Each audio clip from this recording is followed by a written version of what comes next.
হচ্ছে দাদুরা? এত হইচই করে কি করছো তোমরা? গেমস খেলছি দাদু, war game. Fire fire! War games? এই যুদ্ধটা কম্পিউটার গেমস হলে তো আমাদের জন্য ভালোই হতো। ইয়েস! আমরা জিতে গেছি! আচ্ছা শোনো, আজকে তোমাদের শফিক দাদু আসছে। শফিক দাদু তো প্রায় আসে। আজ তুমি এত এক্সাইটেড হচ্ছ কেন? আমি জানি আজকে তো 16 ডিসেম্বর, আজকে দাদুদের ঈদের দিন, তাই না দাদু? একদম ঠিক বলেছ। আজকে সত্যি আমাদের ভীষণ আনন্দ হয়েছে। শুধু আমাদের কেন, আজকে তোমাদেরও অনেক আনন্দ। বাইরে শফিক দাদু একা আসছে না, সাথেও নাতিরাও আসছে।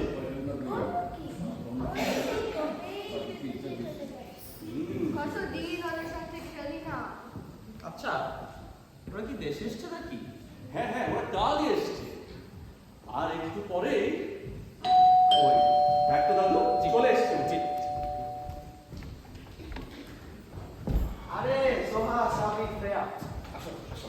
ও মা, তুমি কত লম্বা হয়ে গেছো, তোমাদেরকেও তো চেনা যাচ্ছে না। আচ্ছা দাদুরা, তোমরা এখন ভেতর যে খেলা করো। হ্যাঁ হ্যাঁ, চলো। জানো, আমি একটা নতুন খেলা শিখেছি, অনেক ইন্টারেস্টিং। এই তোমরা দাঁড়িয়ে আছো যে এখন? আসো, বসো বসো আসো। দাদা তখন আপনার কথাই বলছিল। আমার কথা হচ্ছিল মানে নাতিদের নিয়ে কি চক্রান্ত করছিলে শুনি? চক্রান্তই যদি করবো তবে এখন কেন? সেদিনই তো যুদ্ধের ময়দানে তোমাকে গুলি খাওয়া অবস্থায় ফেলে আসতাম। বললেই হলো, তোমাকে আমি অত সহজে ছেড়ে দিতাম? মরার পরেও ভূত হয়ে এই তোমার ঘাড়েই ভর করতাম। দাদু, তুমি ভুলে গেছিলে? বলোনি তো কখনো। আমি বলছি শোনো না, সে যুদ্ধের সময়কার কথা। তোমার দাদু, আমি আর আমাদের সাথে আরো 10 জন, আমরা সবাই মিলে সেদিন প্ল্যান করলাম যে নিশ্চিন্তপুর বাজারের যে ব্রিজটা, ওটা আমরা উড়িয়ে দেব। খুব সম্ভবত আগস্টের শেষের দিক, তাই না সত্যি? ঠিক তাই, অগাস্টের 20 তারিখ। আমরা আগের রাতেই খবর পেয়েছিলাম হানাদার বাহিনী নিশ্চিন্তপুর আসছে। আর হানাদার বাহিনী আসা মানেই হলো গ্রামের পর গ্রাম জ্বালিয়ে ছাড়কার করে দিবে। সব পুরুষদের ধরে নিয়ে নির্মম ভাবে গুলি করে মারবে, ভাবনদের ইজ্জত ছিনিয়ে নেবে। ইস, কি ভয়ঙ্কর! চোখের সামনে গ্রামের এতগুলো নিরুপায় মানুষের এই নির্মম পরিণতি কিছুতেই মেনে নিতে পারলাম না। তাই মাত্র 2টো বন্দুক, অল্প কিছু গ্রেনেড আর দা, কুড়াল, লাঠি সোটা যা কিছু ছিল তাই নিয়ে প্রস্তুত হলাম এক সশস্ত্র সামরিক বাহিনীর সাথে লড়াই করতে। তোমাদের ভয় করেনি? বন্দুকের সামনে দাঁড়াতে কার না ভয় করে দাদু? কিন্তু পাক বাহিনীর অন্যায় অত্যাচারের বিরুদ্ধে ক্রোধ আর পরাধীনতার শৃঙ্খল ভাঙার আকাঙ্ক্ষা এতটাই প্রবল ছিল যে তা ভয়কে বহু গুণে ছাড়িয়ে চলে যায়। মরতে যদি হয় তবে ভয় পেয়ে না, বীরের মতো লড়াই করে মরবো। হয় মরবো, না হয় মারবো। সেই যুদ্ধে আমাদের 4 জন মুক্তিযোদ্ধা গ্রেনেডের আঘাতে মারা যায়। কজনকে ওরা ধরে নিয়ে যায়। পরে ওদের লাশ চোখ বাঁধা অবস্থায় নদীতে ভাসতে দেখা যায়। কিন্তু সেদিন পাক বাহিনীকে আমরা নিশ্চিন্তপুর ঢুকতে দেই। সেদিন তোমার এই দাদুর পায়ে গুলি লাগে। তোমার এই দাদুকে পিছে নিয়ে দৌড়ানো যায়, কিন্তু আমার একদম শেষ। এই একদম বাজে কথা বলবে না। তখন কি আমার স্বাস্থ্য এত সুন্দর ছিল? একটু হালকা বাতাসেই উড়ে যেতাম। But you made us proud, Dadu. I completely agree, but you two have completely changed now. Do you still speak Bangla?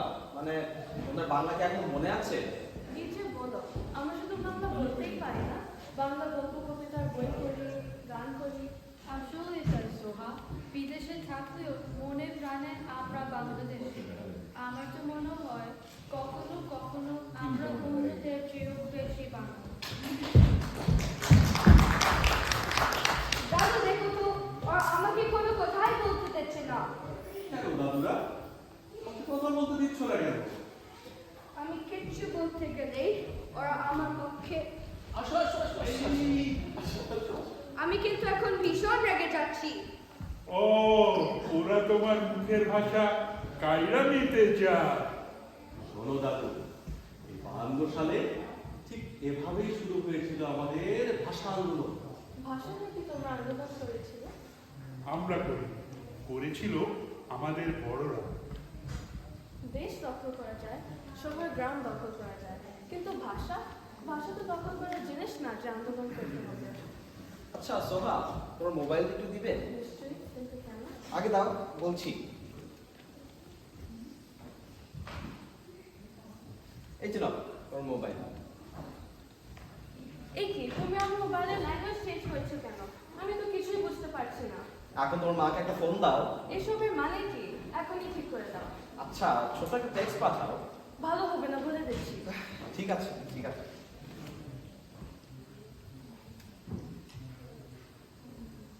আমাকে দাও, দাদু আমাকে। জি। এই নাও দাদু। এত অল্পতেই রেগে গেলে? একবার ভাবো তো দেখি, তোমার এই বইয়ের ভাষাগুলো যদি কেউ জোর করে বদলে দেয়, কিংবা আমার খবরের কাগজের লেখাগুলো, অথবা টিভিতে অজানা বিদেশি ভাষার কোনো চ্যানেল ছাড়া আর কিছুই চলছে না, আমাদের গল্প কবিতা গান সব বন্ধ। একটু তো মরে যাওয়া বেশি ভালো লাগে। ঠিক বলেছে। আর তাই তো পাকিস্তানের শাসকেরা উর্দু ভাষাকে যখন আমাদের উপর জোর করে চাপিয়ে দিতে চেয়েছিল, তখন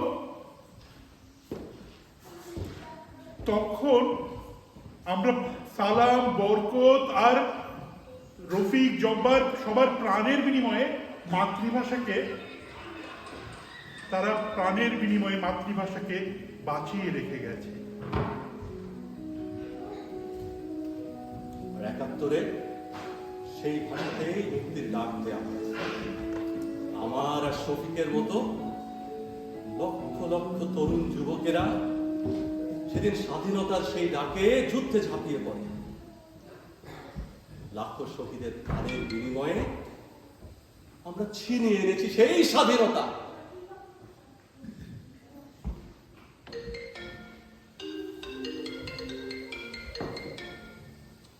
হ্যালো, বলিস কি? কিন্তু অন্তু তো এখনো চোখে দেখতে পায় না, ও কিভাবে যাবে? হুম, আচ্ছা আচ্ছা ঠিক আছে, রাখি তাহলে। কি হলো রে দাদু? অন্তু ওই অন্ধ চোখ নিয়ে বিজয় মিছিলে যেতে চাইছে। বলিস কি? এই অন্তু আবার কি? অন্তু এপাড়ারই ছেলে, প্রচন্ড সাহসী আর উদ্যমী একটা ছেলে। অন্তুকে চেনে না এ পাড়ায় এমন কেউ নেই। পাড়ার যত আয়োজন, 21শে ফেব্রুয়ারি, গান বাজনা, পহেলা বৈশাখ, পিকনিক, কোনো কিছুই অন্তুকে ছাড়া হয় না। অন্তু শুধু এপাড়ার ছেলেই না, অন্তু আমাদের সবার সন্তান। গত আগস্ট মাসের বৈষম্য বিরোধী আন্দোলনে ওকে ঘরে আটকে রাখা যায়নি, রাস্তায় বেরিয়ে পড়ে। হঠাৎ অন্তু চিৎকার দিয়ে ওঠে, আমি কিছু দেখতে পাচ্ছি না বলেই মাটিতে লুটিয়ে পড়ে। অন্তু এখনো চোখে দেখতে পায় না, কিন্তু আমরা অন্তুকে দেখি বিজয় মিছিলে সবার সামনে, এক হাত বন্ধুদের কাঁধে রেখে আরেক হাতে প্রচন্ড শক্তিতে জাতীয় পতাকাটা ওড়াতে থাকে। আর কত অন্তু চোখ হারাবে, আর কত আবু সাইদ মুগ্ধ বন্দুকের সামনে বুক চিতিয়ে দাঁড়াবে, আর কত সালাম বরকত বীর শ্রেষ্ঠর প্রাণের বিনিময়ে আমরা একটি মুক্ত স্বাধীন বৈষম্যহীন বাংলাদেশ পাব। বাহান্নতে ওরা চাপিয়ে দিতে চেয়েছিল, আমরা মেনে নেইনি। ৭১-এ ওরা ছিনিয়ে নিতে চেয়েছিল, আমরা তা বলতে চাইনি। ওরা আমাদের বৈষম্যে বিভক্ত করতে চেয়েছিল। আমরা প্রবল শক্তিতে এক হয়েছি। এবার দুর্বার গতিতে এগিয়ে যাওয়ার পালা।